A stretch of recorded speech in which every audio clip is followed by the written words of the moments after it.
kuanzia nchi zinapata uhuru, nimefuatilia hizo historia zao. Nchi zote zilizogundua rasilimali waliletewa uchonganishi wa aina hii zote. Wewe kafuatilia nchi zote zilizowahi kuwa na machafuko, sio nchi maskini kwenye rasilimali zote, fuatilia. Sasa Tanzania miaka yote imekuwa Tanzania ya amani.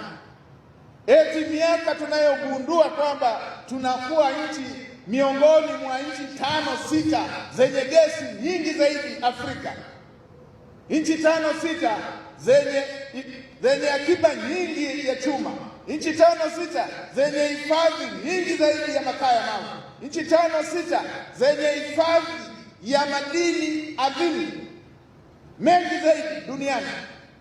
Mambo ya uranium, mambo ya nickel, Kabanga tu pale, ile deposit yake inaifanya Tanzania ile moja ya nchi tajiri ya deposit za uranium. Hivyo eti ndio muda wa Tanzania wanagawanyika, na wanaopuliza zaidi hiyo filimbi hawako ndani ya nchi. Mmejua wanaongea na nani na nani? Mnajua wanatumwa na nani? Ni nani anayewalipa?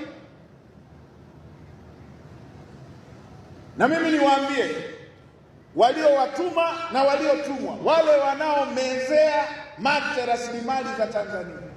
Rasilimali za Tanzania zitalindwa kwa gharama isiyohesabika, zitalindwa kwa gharama yote yeyote.